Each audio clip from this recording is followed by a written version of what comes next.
Muy bien, en nombre del Padre, del Hijo, del Espíritu Santo. Amén. Ven Espíritu Santo, llena los corazones de tus fieles, enciende ese fuego de tu amor. Envía, Señor, tu Espíritu y se renovar la faz de la tierra. Oh Dios, que ilustra los corazones de tus fieles con la luz del Espíritu Santo, has criado por ese mismo Espíritu, van a conceder cosas que son rectas y gocemos siempre de tus consuelos divinos por Jesucristo nuestro Señor. Amén. Jesús no tiene esquema prefabricado, decimos, ¿no? Ese es el esquema que nos quedamos. El mismo Jesús constituye para nosotros, yo creo que el mayor ejemplo de esta forma de existir, resumida en la frase del Evangelio de Juan: el que venga a mí, no lo echaré fuera. Juan 3:37. Jesús acoge a todo el mundo, a los pecadores, con quienes comparte la mesa, Lucas 15:2, a los niños, Mateo 10:13-16, atiende a la anciana encorvada, Lucas 13, del 10 al 17, al ciego anónimo que te invoca desde el borde del camino. Jesús, ten compasión de mí. Y el discípulo, que te calles. ¿Qué quiere que haga? Que vea. Marcos 10, del 46 al 52. A la mujer que se avergüenza de su menstruación, Marcos 5, 25, 34, la hemorroísa, pues no. Recibe por la noche a un conocido teólogo, Nicodemo, Juan 3:1. El que no nace del agua y del espíritu no podrá entrar al reino de los cielos. No tiene tiempo ni para comer, dice Marcos 3:20, le andaba buscando su familia. Duerme profundamente a causa del cansancio, Marcos 4:38. Su forma de hablar puede resultar dura cuando habla contra los que procuran conservar su apariencia, como se escuchamos en el Evangelio de este día. Hipócrita, dice, son como los sepulcros blanqueados. Y luego le hacen ponen toda regla en las tumbas de los profetas y se quejan, se dan golpe de pecho diciendo: si hubiéramos vivido en aquellos tiempos, no fuéramos asesinos como los que mataron los profetas. Pues dicen ustedes que son padres o asesinos, terminen con su obra, dice, ¿no? Pensando ya en la muerte de Jesús. Su forma de hablar pues resulta bastante dura, Marcos 3:7. Pero puede ser también palabras de comprensión y de perdón, Juan 8, 10 al 11. En su modo de hablar y de actuar, en el trato que observa con los diversos estratos sociales, pues nunca encuadra a las personas en esquemas prefabricados. Respeta a cada cual en su originalidad. Eso se llama ponerse en los zapatos del otro, ¿no? Es la compasión esa. El fariseo como fariseo, a los escribas como escribas, a los pecadores como pecadores, a los enfermos como enfermos. Su reacción es siempre sorprendente, porque para cada uno tiene la palabra apropiada, el gesto adecuado. Como dice San Juan, no tenía necesidad de que se le informara acerca de los hombres, pues él conocía lo que hay en el corazón del hombre. Juan 2:25. Sin que nadie se lo diga, él conoce los pecados del paralítico. Aunque tus pecados son muchos, tus pecados son perdonados. La auténtica gravedad de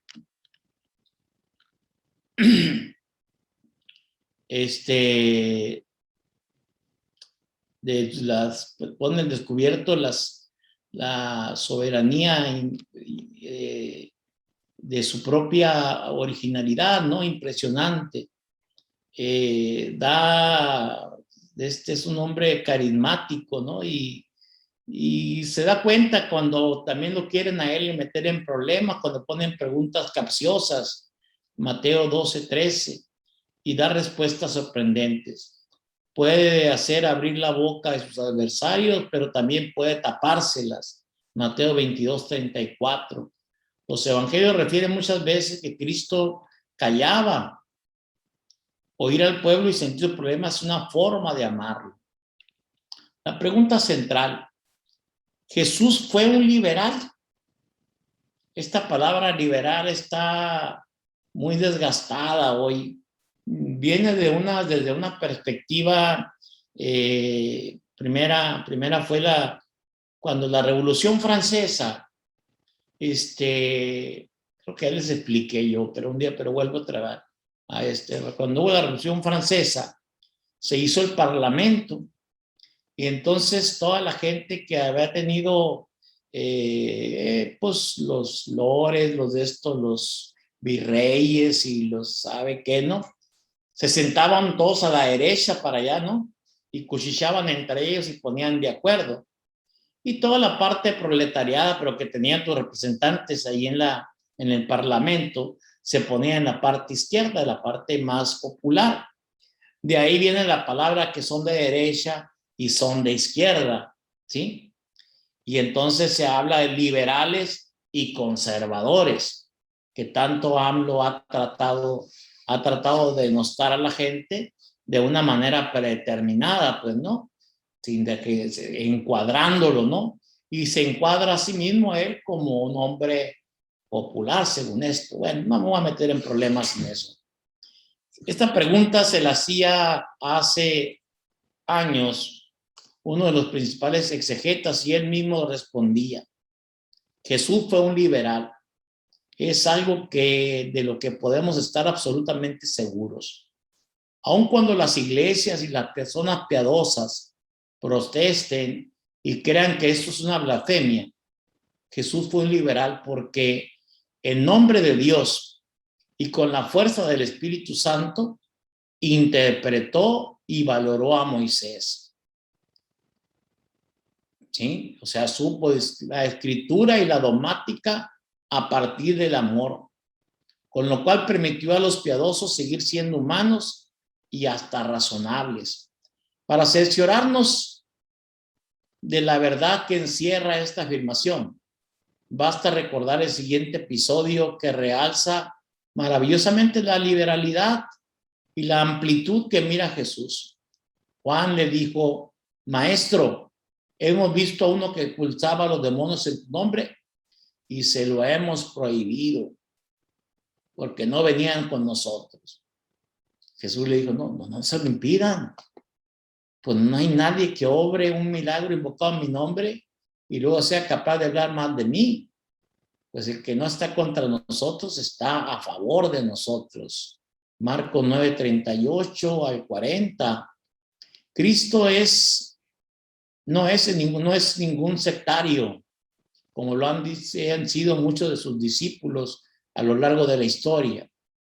Jesús vino a vivir y ser Cristo, no para predicar a Cristo o anunciarse a sí mismo, pero se siente realizado en su misión ahí donde ve a hombres que sí, que le siguen, y aún así, sin ninguna referencia explícita a su nombre, hacen lo que él hizo y proclamó. Y lo que él quiso es evidente: la felicidad del hombre, que solo puede hallarla si se abre al otro, y al otro como al hermano, y al otro, al gran otro, ¿no? A Dios. Lucas 10 del 25 al 37. Hay pues un pecado que es radicalmente mortal: el pecado contra el espíritu humanitario. En la parábola de los cristianos anónimos, 25, 31, 46, Mateo: me viste hambriento, sediento, desnudo, forastero, encarcelado y enfermo, y me visitaste. ¿Cuándo te vimos, Señor? Cuando lo hiciste conmigo lo hiciste. El juez, como eterno, no examinará a nadie por los cánones de la dogmática, ni le interesará por saber si la vida de cada hombre hubo o no hubo referencia explícita en el misterio de Cristo. Nos preguntará si hemos hecho algo en favor de los necesitados. En esto se decide todo. Señor, cuando te vimos hambriento, sediento, forastero, desnudo, no te asistimos. Y él responderá: en verdad les digo que cuando lo dejaron de hacer con uno de los más pequeños, conmigo lo dejaron de hacer. Mateo 25, 44 al 45. El sacramento del examen del hermano es decir, el signo sensible del amor de Dios, del hermano, es absolutamente necesario para la salvación. Que niega al hermano, niega la causa de Cristo. Aun cuando tenga siempre a Cristo en los labios y se declare públicamente en su favor. La fantasía exige creatividad, espontaneidad, libertad. Es precisamente esto lo que Cristo exige cuando nos propone el ideal del sermón de la montaña. Aquí ya no cabe hablar ya de términos de leyes, sino en términos del amor, que el amor supera todas las leyes. La invitación de Cristo: sean perfectos como vuestro Padre Celestial es perfecto. Mateo 5:48. Pero falta la otra parte, donde dice él, el cual hace salir el sol sobre buenos y malos, y hace caer la lluvia sobre justos y pecadores. Derribó, esa es la perfección, poder aceptar a todos como son. Yo constantemente les he repetido, a las personas se aman como son o no se le ama. No hay otra manera. Así de tiro. Solo el amor puede transformarlos, pero no se puede pedírsele a la otra persona que cambie para que yo lo ame. Es la manera más egoísta de querer a las cosas así, porque al final de cuentas nos estamos buscando a nosotros mismos, pues no. La originalidad de Jesús. Pasamos a otra de las características. Al hablar de la originalidad de Jesús, hemos de aclarar previamente un equívoco. Originalidad no es una persona que dice pura y simplemente algo nuevo. Original tampoco es símbolo de exquisito o sinónimo. El origen viene original, quien está cerca del origen, de lo originario, y en virtud de su vida, palabras y obras, lleva a los otros al origen, a lo originario de sí mismos. Esto puede ser denominado como con toda propiedad original. En este sentido, Cristo fue original, no porque descubriera cosas nuevas, sino porque dijo las cosas con una inmediatez y una evidencia, y los hombres comprendían enseguida. Eso es precisamente en contacto con Jesús, cada el cual se encuentra consigo mismo y con aquello de que mejor hay de él. Eso es, cada cual es llevado a lo originario, y al afrontar ese originario genera una crisis. Urge decidirse, urge convertirse, o de lo contrario, instalarse en lo derivado, en lo secundario, en la situación vigente. El buen sentido es la captación de ese originario en el hombre que la gente vive y conoce. Pero qué difícil formular y fijar en imágenes. Cristo, sin embargo, supo verbalizar lo originario o sana razón de un modo genial, como ya lo hemos visto. Por eso resuelve todos los conflictos y pone un "y", donde la mayoría pone un "o". El "o" implica la parte disyuntiva. El "y" da la posibilidad de apertura. El autor de la carta a los Efesios dice perfectamente que Cristo derribó el muro que separaba a los paganos de los judíos, haciendo de las dos un solo hombre nuevo. Efesios 2, 14, 15. Él derribó todos los muros de lo sagrado y lo profano, de los convencionalismos, de los legalismos, de las divisiones entre los hombres y entre los sexos, de los hombres con Dios, porque ahora todos tienen acceso a él y pueden decir con tranquilidad: Abba, Padre. Efesios 3:18, Gálatas 4:6. Todos somos hermanos e hijos del mismo Padre. La originalidad de Jesús consiste, pues, que fue capaz de alcanzar aquella profundidad humana que atañe indistintamente a todos los hombres. De ahí que no fundara una escuela más, ni elaborara un nuevo ritual de oración, ni prescribiera una supermoral. Jesús alcanza una dimensión y abre un horizonte que obliga a revolucionarse, a revisarse y a convertirse. ¿A qué se debe el que Cristo sea tan original, soberano y majestuoso? De esta pregunta nació en otro tiempo la cristología y sigue naciendo hoy. Antes de ponernos a atribuir títulos divinos a Jesús, los evangelios nos permiten hablar de él en un sentido muy humano. La fe nos dice que en él apareció la bondad y el amor humanitario de nuestro Dios. Eso le dice Pablo a Tito 3:4. ¿Y cómo descubrimos eso? ¿Acaso no es en su extraordinario buen sentido, en su singular fantasía creadora y en su inigualable originalidad? Concluyendo, podríamos preguntarnos, ¿cuál es la relevancia teológica del comportamiento de Jesús? El interés por las actividades y el comportamiento de Jesús, podríamos intentar la praxis del Jesús histórico, parte del supuesto de que en él se reveló, se manifestó lo que de más de divino hay en el hombre y lo que más de humano hay en Dios. Aquello por consiguiente que surgió, se expresó en Jesús, debe surgir y expresarse también en sus seguidores. Una apertura total a Dios y a los demás. Un amor indiscriminado y sin límites. Un espíritu crítico frente a la situación social y religiosa vigente, porque esta no encarna sin más ni más la voluntad de Dios. Un cultivo de esa fantasía creadora que, en nombre del amor y de la libertad de los hijos de Dios, cuestione las estructuras culturales, una primacía del hombre, persona sobre las cosas, que son del hombre y para el hombre.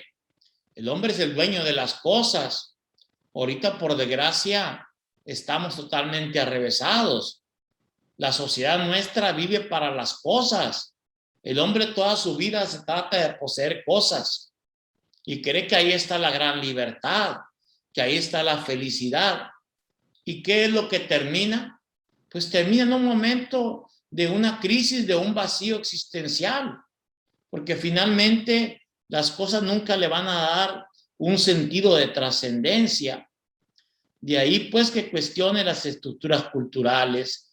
El cristiano va a ser un hombre libre y liberado, con lo cual no queremos decir que haya de ser anarquista, que no le interese ninguna ley, que haga las cosas, no, y un sin ley, sino que entiende de modo distinto la ley, como dice Pablo, ya no está bajo la ley, Romanos 6:15, sino bajo la ley de Cristo, que le permite, siendo totalmente libre, 1 Corintios 9:19, vivir ya con los que están bajo la ley y ya con los que están fuera de la ley, a fin de ganar a ambos. 1 Corintios 9:23. Como se ve, la ley aquí es relativizada y puesta al servicio del amor. Para ser libres nos libertó Cristo y no se dejen oprimir nuevamente bajo la ley, bajo el yugo de la esclavitud. Gálatas 5:1. Todo lo que hemos realizado pues de un modo paradigmático en Jesús, con una espontaneidad que seguramente no tiene paralelo en la historia de las religiones. Se desteologiza la religión haciendo que se busque la voluntad de Dios, no solamente en los libros sagrados, sino principalmente en la vida cotidiana. De ahí que cuando el Concilio Vaticano II hable de la revelación de Dios, nos lo va a decir con profunda claridad. Nosotros lo entendemos de una manera nada más y estamos entercados en eso ahorita, que la voluntad de Dios se discierne en la palabra de Dios. Sí, sí, es cierto. Pero, dice la Dei Verbum, también en los acontecimientos. Cada uno tiene la capacidad de discernir dentro de su vida cuál es la voluntad de Dios. Por eso oramos al Señor. El problema es que la oración nuestra es una de hablar y una de pedir y no de escuchar qué es lo que Dios quiere. Cuando uno ora, se adentra a sí mismo y se pregunta sobre sí mismo. Y entonces descubre ahí que el Señor nos habla en el silencio. Y entonces en la vida cotidiana se da el lenguaje de ese Dios, haciendo uso de sus expresiones, de las experiencias comunes a todos. Si desvirtualiza la piedad insistiendo en la idea de que el hombre se encuentra siempre delante de Dios, y no solo cuando acude al templo a rezar, si emancipa el mensaje de Dios con respecto a su vinculación exclusiva a una comunidad religiosa, haciendo que sea dirigido a todo hombre de buena voluntad. Marcos 9, 38, 40. Por fin se secularizan los medios de salvación, haciendo el sacramento del otro. Entiendo por sacramento, así lo consideraba el Concilio de Trento, signos sensibles y eficaces de la gracia de Dios. Así el otro es un signo, es sensible y es lleno de gracia para mí. El otro es como un espejo que me hace referirme a mí y entonces me humaniza también. Mateo 25, 31, 46. El elemento determinante para la entrada en el reino, todo ello nos quiere decir, sin embargo, que Jesús viniera a hacer más cómoda la vida del hombre. Al revés, en la palabra del gran inquisidor de Dostoyevsky, en una de las obras, dice él, cito un textito, en lugar de dominar la conciencia, viniste a profundizarla aún más. En lugar de cercenar la libertad de los hombres, viniste a ampliar más su horizonte. Tu deseo consistía en liberar a los hombres para el amor y libre desde el hombre seguirte, sentirse atraído y agarrado por ti.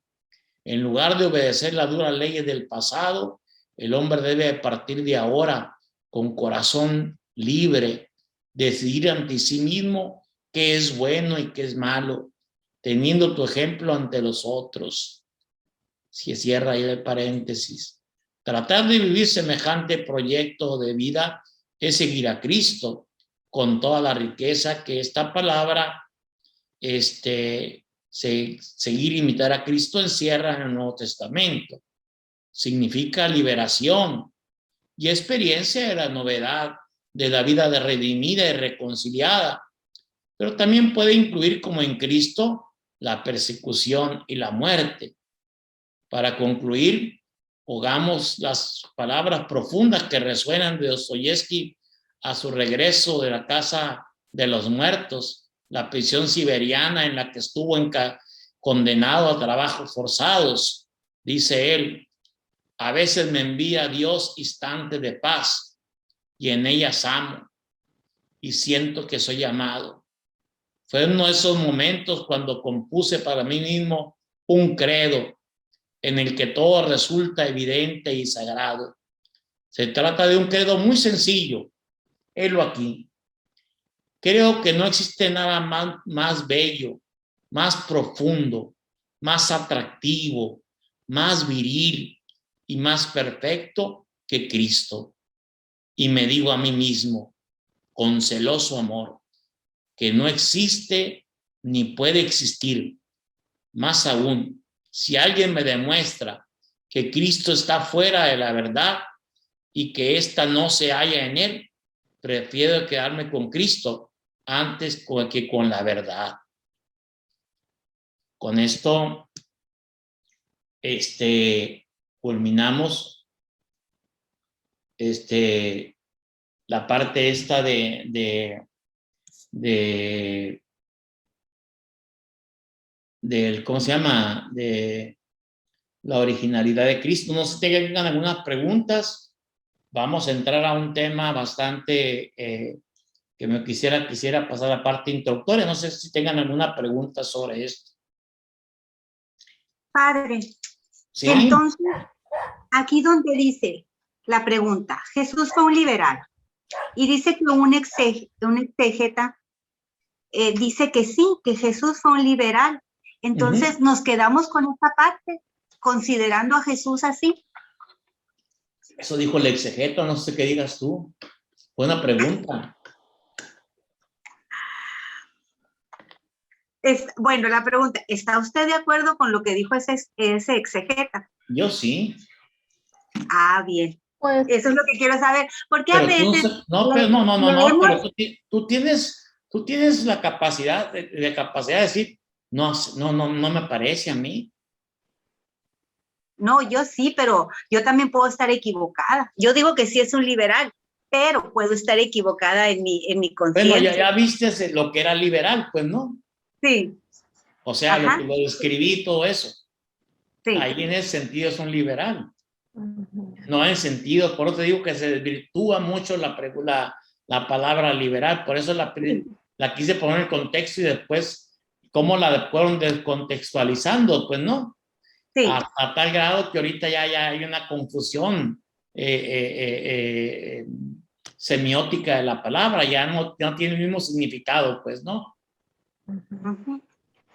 Aquí, ahí dijimos que se partía el hecho de porque era o convivía con gente popular, pues, por eso dice, ¿no? El exégeta. En gran parte, y por su manera de pensar de la ley y de ponerlas en segundo término, el amor como parte fundamental, pues, ¿no?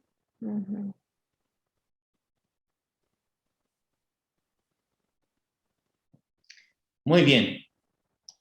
El capítulo 6 se trata el sentido de la muerte de Jesús. Voy a hacer una parte introductoria nada más. Toda la vida de Jesús, podríamos decir, fue un ser, un darse, un ser para los demás. Fue un intento y una realización de su existencia, de la superación de todos los conflictos en nombre del reino de Dios. Jesús vivió su ser para los demás hasta el final, incluso cuando la experiencia de la muerte, como ausencia de Dios, se le hizo sensible en la cruz. Oigan la palabra, sensible, la sintió. Para mí esta es una cosa muy importante. Una cosa es lo que yo siento.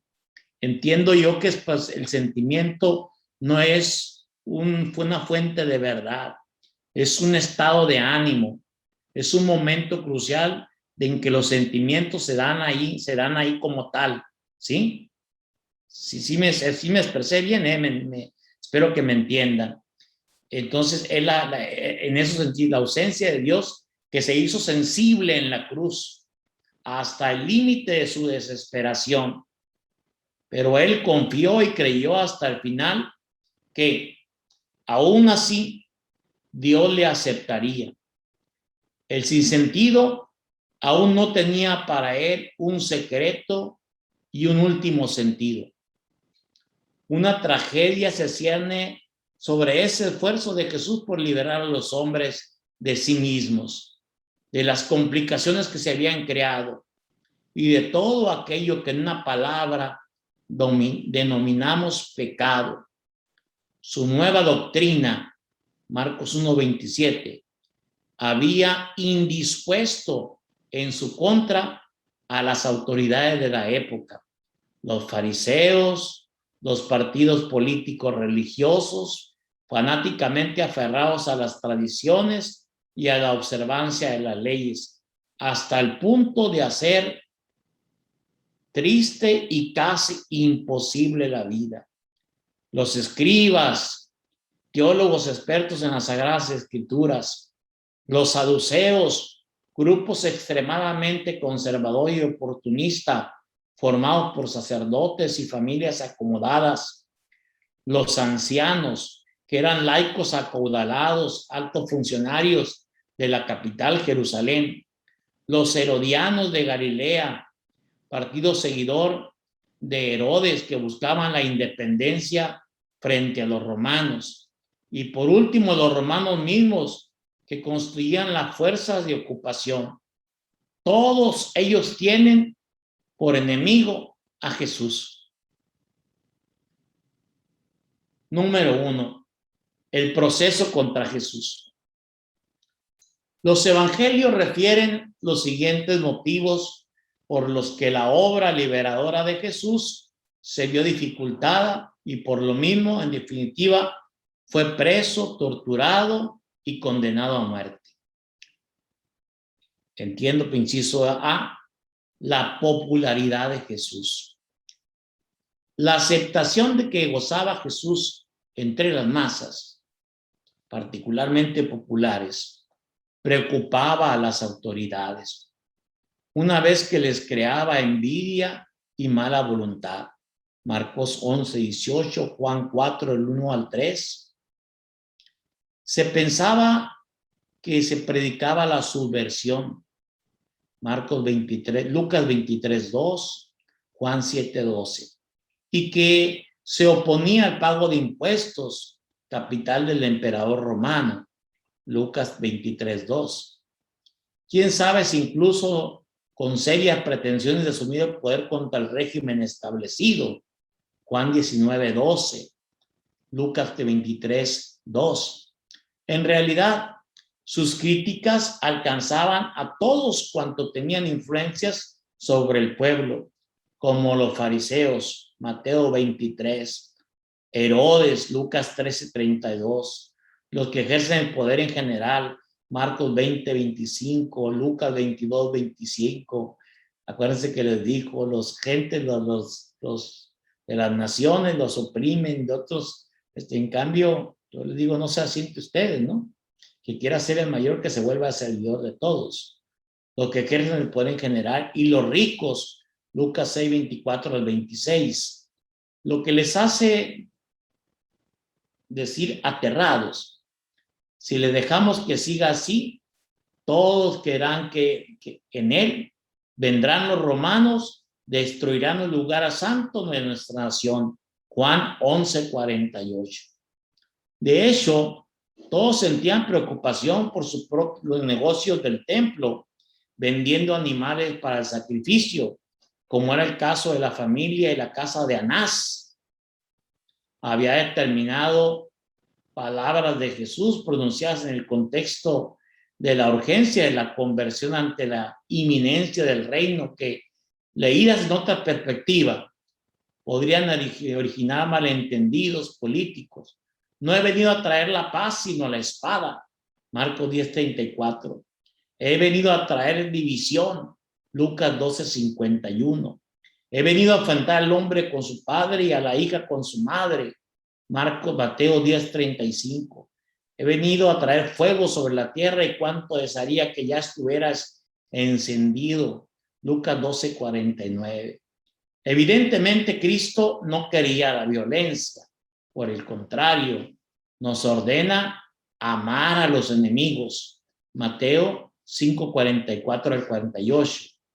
Y en el momento en que había podido recurrir a la violencia, ordena sin vacilar a Pedro: vuelve tu espada a tu sitio, porque todo el que empuña la espada, a espada perecerá. Mateo 26:52. Inciso B. Jesús es alguien que desconcierta. Sin haber frecuentado la escuela, ni haber sido ordenado rabino, Jesús enseña sin apelar a ninguna instancia. Marcos 6:2, Juan 7:15. Se pone por encima de la casuística de la interpretación de la ley, considerada tan santa como la misma ley. Marcos 3:25, Juan 5:18-13. Admitía en su compañía personas a cuyo contacto se contraía la impureza legal. Marcos 2:16, Mateo 11:19. Hablaba con Dios y de Dios haciendo uso de palabras y gestos considerados blasfemos. Marcos 2:6-7, Juan 5:18. Lucha encarecidamente contra todo tipo de falsedad, de formalismos absurdos. Marcos 12:38-40. Estos asuntos religiosos dogmáticos exacerbaban de un modo especial a los fariseos, que comenzaron a acosarle implacablemente y a hacerle hablar de muchas cosas. Lucas 11:53. Pero Jesús desconcierta a todos y todos se preguntan, ¿quién es? ¿De dónde le viene semejante poder?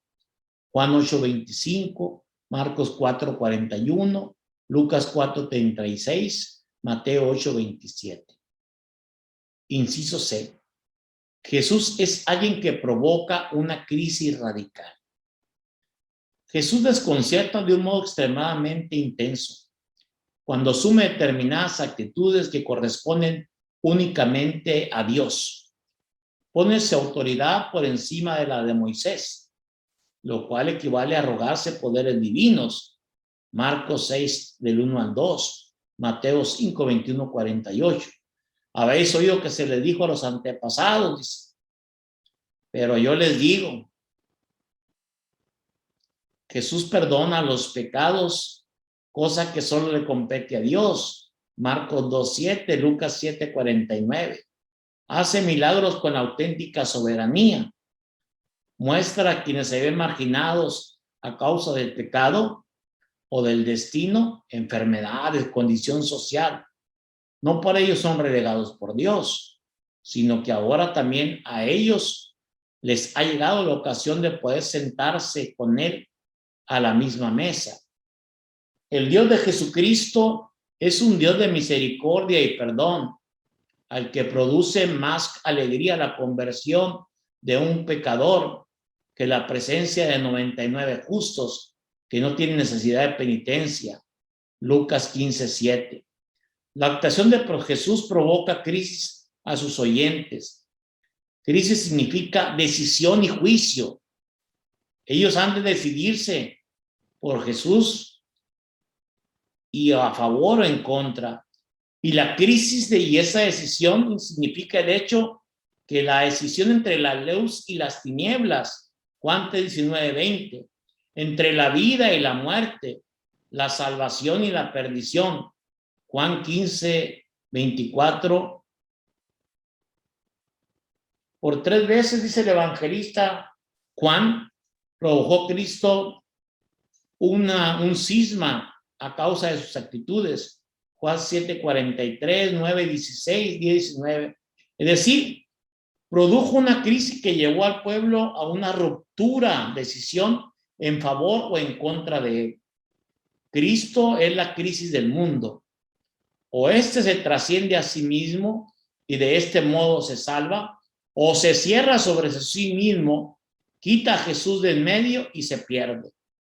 El fanatismo religioso y el deseo de poder y de conservar los privilegios adquiridos fueron, según los evangelios, los principales motivos que llevaron a los enemigos, divididos entre sí, pero unidos contra Cristo, a liquidar al incómodo profeta de Nazaret. La tesis de que el odio del status quo hacia Jesús hacia arriba, debía el hecho de hacerse negado, de encabezar una rebelión contra los romanos, o bien a causa de sus relaciones amistosas con los guerrilleros celotes o celotas. no pasan de ser especulaciones y fantasías carentes de fundamento en las fuentes que disponemos. Los evangelios no saben nada al respecto y son las únicas fuentes, aparte de algunas citas posteriores de Flavio Josefo en las antigüedades judaicas 18:3, en 3:20 y 9:1, Plinio en su carta a 10, Tácito en los anales 15:44, Suetonio y Claudio 25 que hablan de Jesús. Inciso D. Casar a Jesús sea como sea. Jesús se había convertido en un peligro para el orden establecido. Por eso se intenta encuadrarlo, sea como sea, dentro de un estatus legal, a fin de motivar su encarcelamiento y su consiguiente proceso. En primer lugar, se le exige un atestado verbal de buena conducta. Mateo 7:5. Juan. Después se procura aislarle del pueblo hasta instigar a este en su contra. Se intenta desacreditar sus milagros como obra del demonio. Marcos 3:22, Juan 7:20. Se le pide un milagro de encargo para poder estudiarlo más cerca. Marcos 8:11. Se intenta ponerle en apuro mediante preguntas capciosas o ridiculizarle ante un grupo. Marcos 12:18-23. O se trata también de obligarle a tomar un partido en algún tema vidrioso, ¿no? De quienes hay que entregarle al César el impuesto, ¿no? Hay que dar al César lo que es de César, a Dios lo que es de Dios. Incluso se le hace una pregunta delicada cuya respuesta lo convierte en enemigo del pueblo o enemigo de las fuerzas de ocupación. Marcos 12, del 13 al 17, Lucas 11:53-54. Es expulsado de la sinagoga, lo cual en aquella época significaba la excomunión. Juan 9:22 y 12:42. Hay diversas tentativas de prenderlo, de poderlo tomar. Marcos 11:18, Juan 7:30. Y 2 intentos de apedrearlo. Juan 8:59, 10:31. Y por fin se piensa en acabar con él. Marcos 3:6, Juan 5:18. Sin embargo, su popularidad constituye un gran impedimento. Juan 7:46, Marcos 12:12. Jesús lo sabe, pero no se deja intimidar, sino que sigue hablando y haciendo preguntas incómodas. Marcos 12:13. Jesús sube predicando abiertamente. A pesar de ello, ha de defenderse. Cuando tratan de apedrearlo, se esconde. Cuando pretenden prenderlo en el templo, se escabulle entre la multitud. Juan 8:59. En una ocasión sube de incógnito a Jerusalén. Juan 7:10. Otra vez evita pasar por territorio de sus adversarios cuando se dirige a Jerusalén. Cuando se dirige a Galilea, Juan 4:13. Incluso en el último lugar, evita a los fariseos que no dejaban de impugnarle, marchando de la zona pagana del norte al otro lado de Genazaret. Marcos 7:24, Mateo 12:15. Después de un duro enfrentamiento, se retira solo a Perea. Juan 10:40. Al conocer la decisión del Sanedrín de darle muerte, Juan 11:49-53, se aleja con sus discípulos a la ciudad de Efraín, cerca del desierto. Juan 11:54. En la última instancia en Jerusalén, según el esquema joánico, se mantiene más o menos escondido. Juan 12:36. Pasa las noches fuera de la ciudad, en Betania o en el Monte de los Olivos. Juan 11:19, Lucas 21:37. Las autoridades no conocen exactamente su paradero, por lo cual hacen saber al pueblo que si alguien sabe dónde se encuentra Jesús, lo notifique, a fin de facilitar su arresto. Juan 11:57. Y es precisamente Judas quien responde al llamamiento de las autoridades por el precio de un esclavo, 30 denarios de plata, traiciona a Jesús, Mateo 26:15. La traición de Judas, que se prestó y sigue prestándose a las más fantásticas especulaciones, consistió, y esto aparece con claridad en los evangelios, en indicar a las autoridades dónde se encontraba Jesús y dónde se le podía detener sin provocar la sensación y el tumulto popular. Tal vez Judas llegó a todo esto movido por una profunda decepción. Él había esperado, al igual que los otros discípulos, Lucas 24:21, Hechos 1:6, que Cristo iba a liberar políticamente a Israel, expulsando a los romanos. Sin embargo, Cristo concebía de un modo más universal su liberación, en el sentido de la transfiguración total del mundo, del hombre y del cosmos, a todo lo cual daba el nombre del reino de Dios.